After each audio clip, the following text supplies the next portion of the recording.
So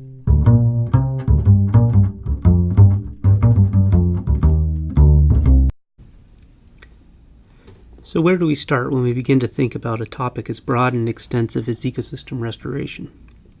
Perhaps one of the best places to start is with Aldo Leopold, often considered the father of conservation here in the United States. We will be discussing Leopold's land ethic next week, but perhaps we can start here with this quote from Leopold's Ascent County Almanac. In my opinion, this quote probably describes why many of you are here.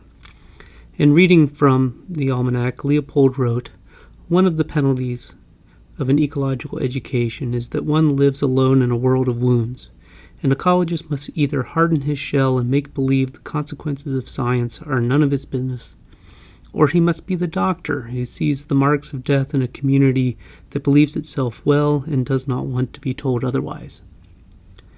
I am certain many of us are drawn to this field because we want to make ecosystems whole again, and we may feel that we are in a daunting situation, forever climbing uphill, or like Prometheus, destined to continually fight the same battles day after day and not making any progress. And it's pretty easy to feel this way. Just take a look at the United States as an example. We will talk more later in the semester about the pristine myth of the New World and the role that humans have in those ecosystems. But if we look at how Euro-Americans have influenced our landscape, we find some sobering statistics. While it was once said that a squirrel could travel from the Ohio River to the prairies of eastern Illinois without ever touching the ground, we have modified over 95% of our forests through harvesting, urban development, and if you pay attention to the western U.S. in particular, by actively suppressing wildfires over the last 60 to 80 years. It is estimated that we have also lost over half of our wetlands and have modified over 3/4 of our riparian areas across the United States. And don't even think about our native prairies that have been impacted heavily by agriculture and development. And in fact, many of the best remaining examples of pre-European prairie systems are actually in old pioneer cemeteries. However, before we go much farther, we should probably start with the definition of what we mean when we say ecosystem or ecological restoration. And not surprisingly, there are numerous definitions that have been promoted, but I think you will find that there are some common themes that each of these definitions address. One of the definitions that I prefer is provided by the Society for Ecological Restoration, or SER. In their primer on ecological restoration, published in 2004, they define restoration simply as the process of assisting the recovery of an ecosystem that has been degraded, damaged, or destroyed. You'll note that I've highlighted the word process in red.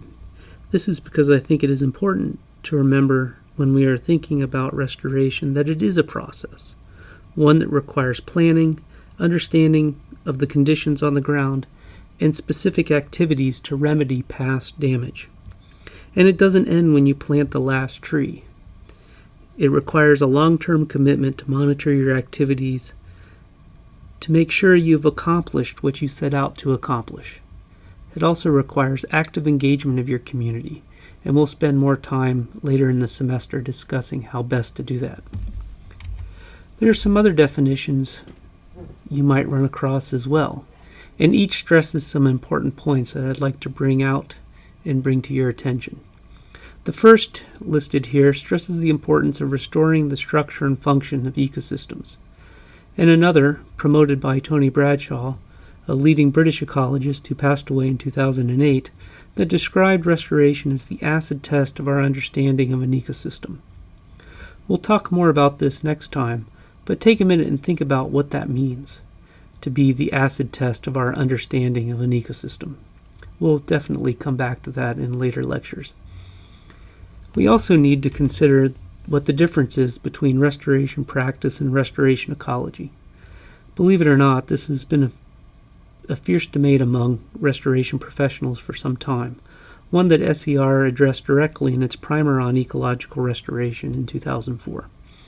Here, SER defines ecosystem restoration as the practice of restoring ecosystems as performed by practitioners at specific project sites, whereas restoration ecology is the science upon which the practice is based. Restoration ecology ideally provides clear concepts, models, methodologies, and tools for practitioners in support of their practice. And sometimes the practitioner and the restoration ecologist are the same person. In this case, they are the nexus of practice and theory.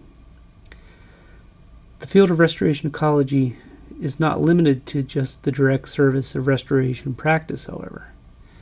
Often, restoration ecologists advance ecological theory by using their restoration project sites as experimental areas where new techniques can be examined. For example, information derived from project sites could be useful in resolving questions pertaining to assembly rules of biotic communities. Further, restored ecosystems can serve as references for set-aside areas designated for nature conservation.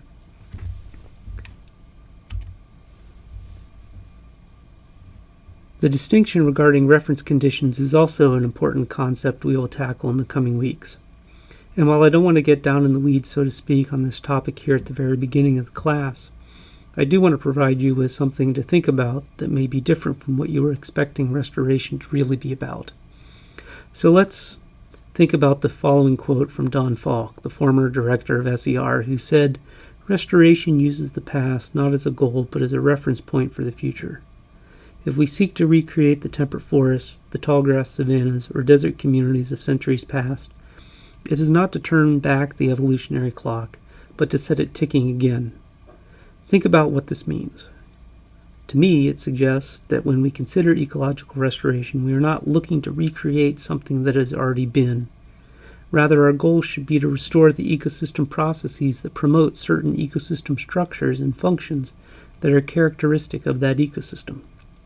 Our goal is to set those critical ecosystem processes back in motion so the ecosystem can develop along a quote-unquote natural developmental trajectory.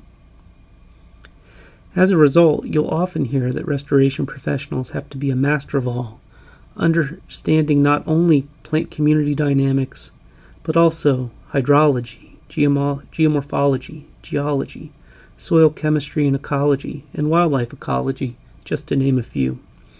Your job as a restoration professional is to bring that knowledge together to assist in the recovery of a damaged or degraded ecosystem.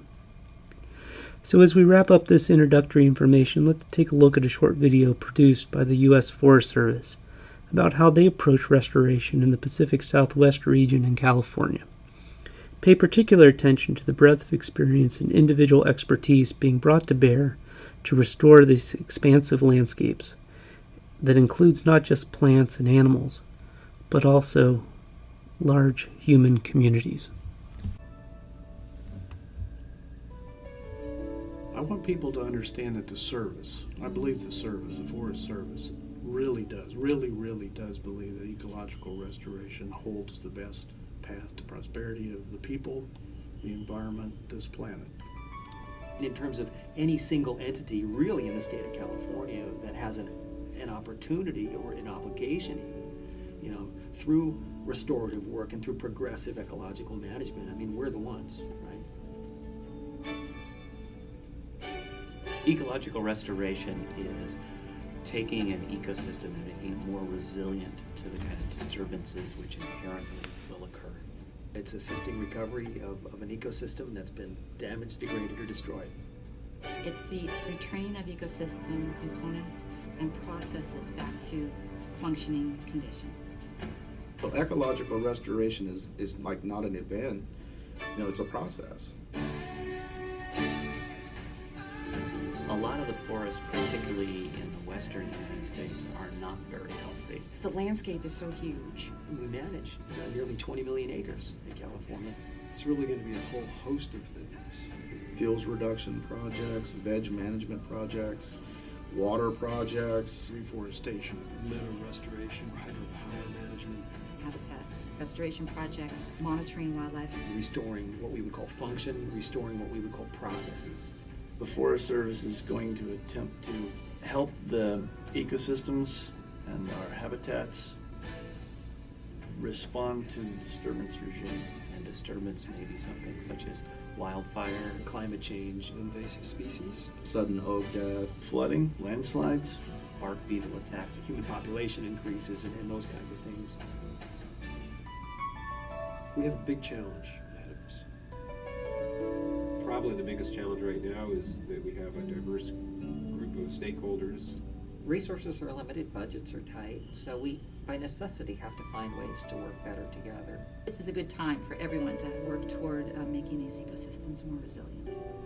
It's more challenging now because we know that there's this global climate change occurring. Big wild card. We don't know how that's going to play out. And the more we work on trying to figure out how to restore the forest, the more we find that we have to be humble and realize how complex it is. We can make a difference if we'll act, and act pretty quickly. The forest we help today will be the forest that we have tomorrow. The way we've set up these public trust resources are to manage them for the American public for now and into the future. We've all sort of inherited a sacred trust, and we're here for a short amount of time, and then we actually have the privilege of gifting that trust to a future generation.